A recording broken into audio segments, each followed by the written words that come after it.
come to a nice chilled spot by the river to talk about expressing anger.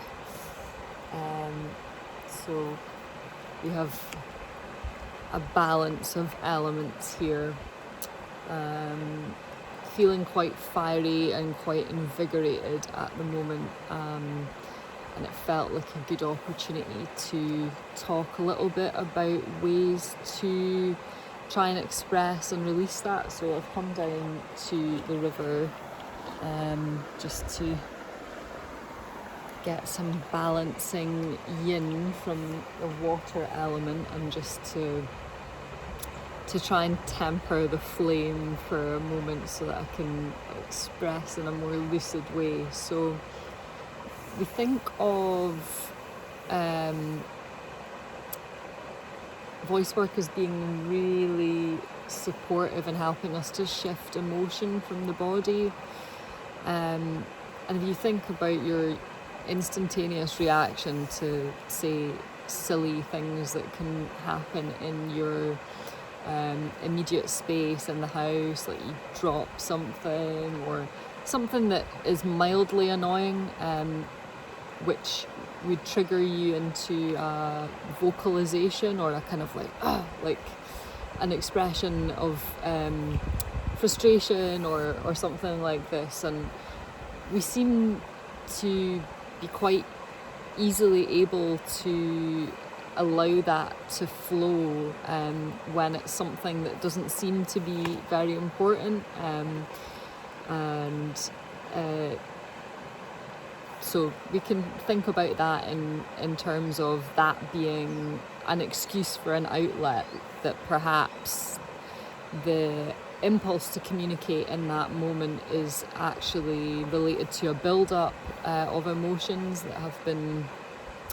kind of compounded over time, and that small instance of frustration with dropping or spilling something allows one to have a safe space to actually let out some aggression or anger. But I'm curious, how often do you find yourself in space with other people, or in relation to something that is much closer to the heart in terms of your importance to you, where something triggers you or fires you up, or stirs within you this feeling of frustration or anger, and how often do we stifle that or suppress that and hold on to it? So to tap into the psychosomatic experience that you have when that's going on, there's perhaps a registration of feeling beginning to well up and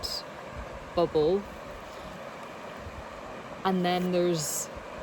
the subsequent domino effect and process of the body clicking into the fight or flight and being charged with the adrenaline and cortisol that it would need to address this issue. So we're talking about the primal brain here, and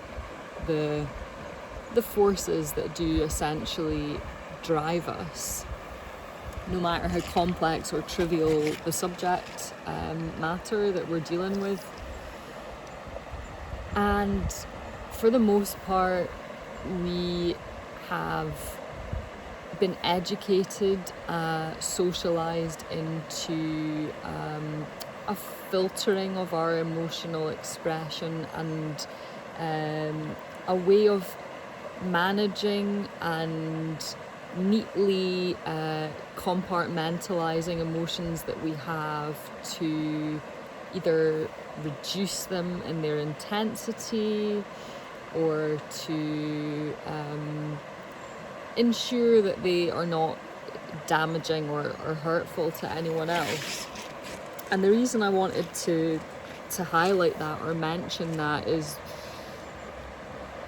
we have our own triggers in life, and many times there's not a rational or neat way to explain why we feel so strongly about something, or why something fires us up. But on a simple level, to come back to this idea of how can we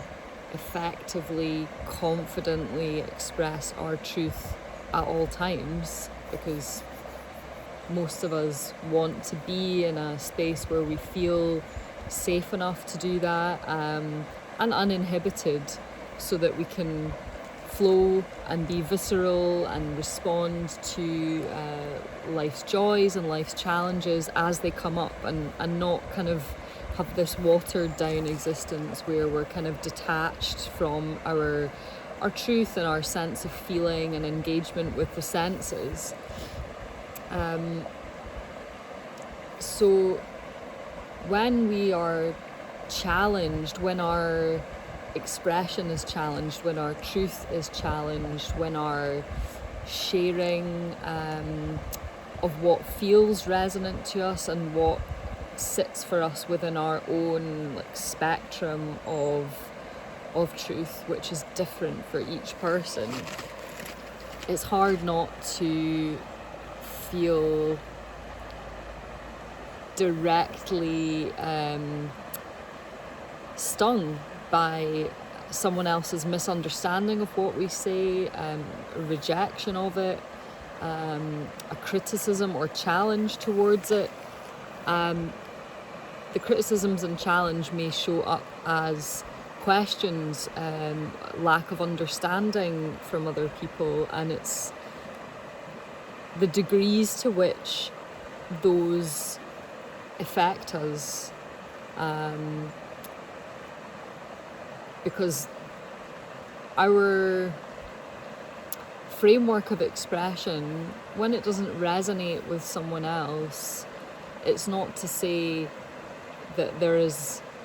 always a direct threat or challenge there from another polarization or point of view. But if we're talking about a period of time of compounded trauma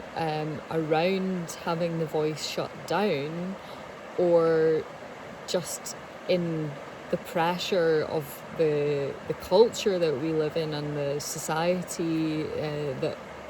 does place a heavy emphasis on justifying oneself and quantifying and qualifying statements, there is an overemphasis and a leaning towards that can become quite toxic in terms of just us being able to tap into a more embodied, connected, intuitive way of expressing that's actually very, very much guided by the internal radar and compass of what is my inner voice telling me right now? What do I feel? What do I know deeply to be right and true for me? And that's really the only perspective that we can really speak from with absolute trust and integrity. We can hold on to ideas and concepts, revelations, and information shared by others which feel resonant to us. But that resonance is just how deeply connected and how synonymously is that other information vibrating with our own conceptualizations and ideas and what we're holding in our framework of understanding. So I feel that, for me at least, the more I'm working with voice as a tool in an active way for energy release from the body, and particularly thinking of this element, metal element, which is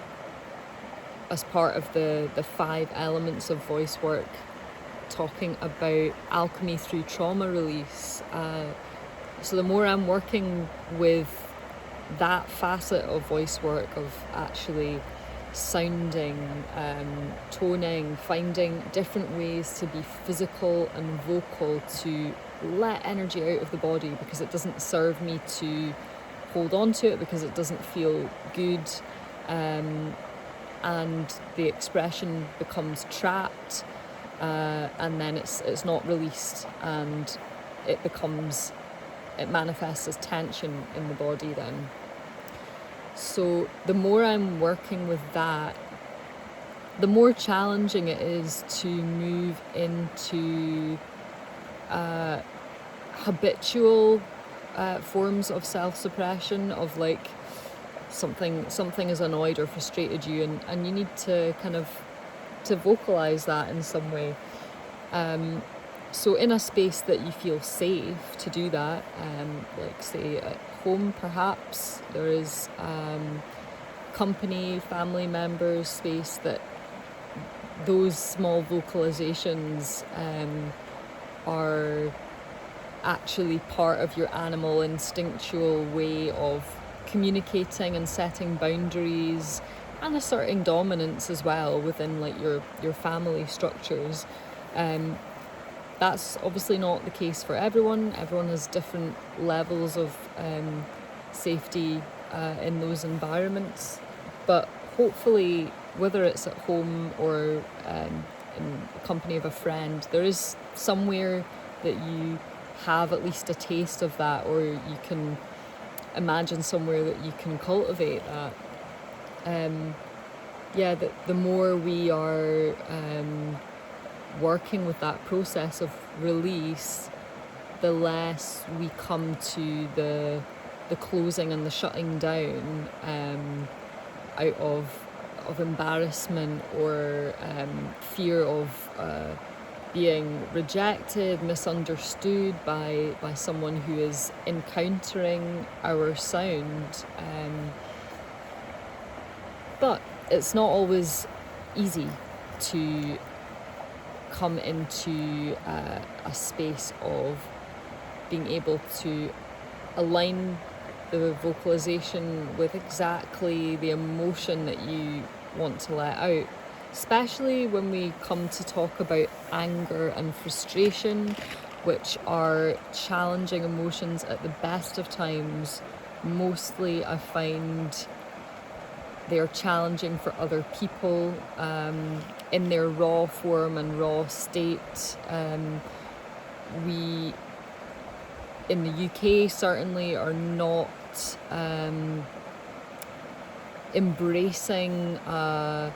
sharing culture of like sacred rage and having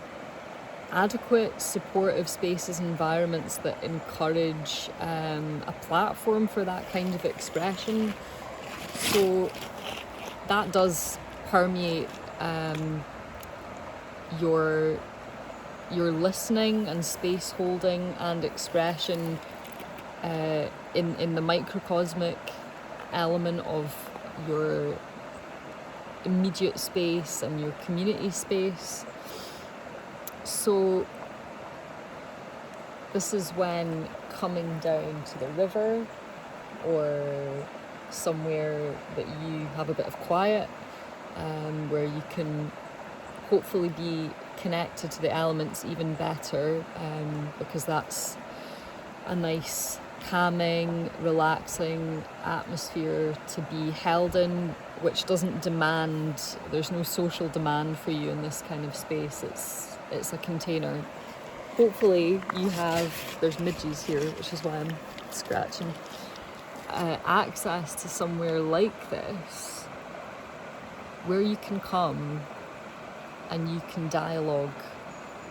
with yourself or with the space. You can come and you can sit and you can actually allow yourself maybe not to roar or to scream or to tone and chant, which is one area of voice work which definitely is useful and beneficial, but actually come into a powerful space of actually owning and embodying and finding words to express with care what your frustrations are. This is like a practice of articulation and of grounding and centering through tapping into the challenging emotions and feelings that are coming up. And maybe you don't know where to begin. Maybe it feels ridiculous and uncomfortable and silly to come and sit and talk to yourself, especially if you don't feel that this is something that you are used to doing or you've never experienced. But it can be as simple as vocalizing, I'm fucking angry. I am so pissed off. I feel that my personal expression has been suppressed or challenged, or I feel insulted. Really, whatever is going on for you and whatever has triggered it, in that moment it doesn't matter. It's not a case of hierarchy or who's right or who's wrong. You are entitled to express the truth of your emotions in that moment as a way for you to let them go, to transform and to heal through actually giving yourself space to be fully truthful in what is going on for you. And it's not an easy process. As you articulate that and try and find and sculpt words to define some of the emotions and sensations that are coming up for you, there might be a release and then a kind of a realization of like, oh, okay, actually I'm angry because of this, or it was stimulated by that, or perhaps what they said was not aimed at me, or I understand how I've put that. But those are all insights and reflections that can only come once you have given yourself the space to really get in touch with what is coming up and honor that, because it is valid. Yeah, if you can feel it, it's real, is my thoughts on that one. So, and of course we can set an intention to allow the space of expression and the space of listening, because you're doing both. You are releasing, but you're also holding. It's a way of self-soothing, in fact. So there's this kind of duality and balance going on, where at the start you can set a framework or a bit of a boundary really with yourself about, I'm going to sit here for 10 minutes, and I'm not going to let it go over that time. I'm not going to let this escalate. Really encouraging this space to be about letting those challenging emotions and feelings fall away from you. And it might feel, there might be all sorts of things that come up for you in that process that might be uncomfortable as as they do. But in the long run, in the grander scheme of the day that unfolds before you, I would say from personal experience, giving yourself even a few minutes just to let that be channeled and let out and expressed, you will feel better later on than had you swallowed those emotions, not allowed yourself to express them, to decompartmentalize them, or to just let them burn out. And you will feel better for having honoured your truth in that moment, as unpleasant as it might have been, as confronting as it might have been, or raw, and whatever else it's brought up for you. But definitely, and I'm a swearer. I like to expletive and to give colour to sentences when it feels appropriate, but there is something very, very powerful about having a vocabulary to express anger when there is just cause and just feeling for it. Better yet, if we can take ourselves away from potentially confrontational situations where it won't serve us to charge communication, but to come into a personal, safe and sacred space where we can go, oh fuck, I'm really fucking angry that they said this, or this happened, you know, I'm pissed off, like giving weight, giving volatility, giving movement and life to energy that's going to be otherwise trapped and stuck and manifest as aches and pains, and all sorts of other things going on as well. So yes, I'd be interested to hear if you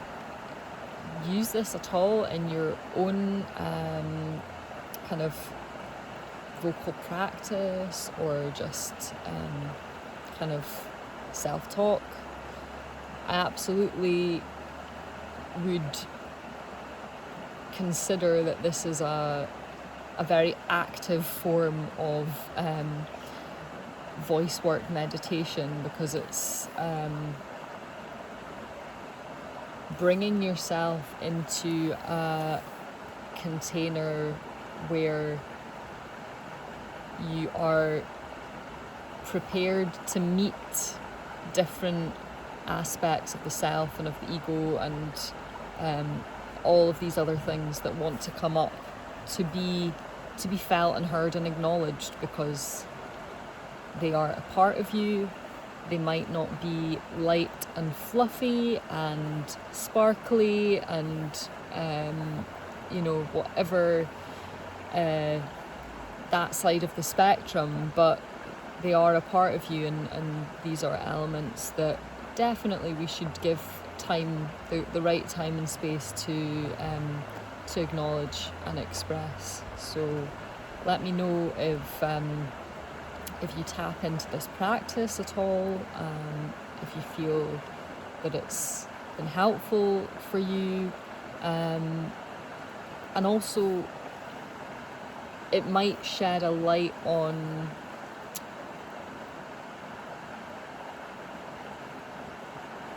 softer, counteractive ways of sitting with emotions and expressing, because we may be so deeply, profoundly angry about something, that we might not yet be at a point where we are able to vocalize and express it in the way that I've described. But in coming to this space,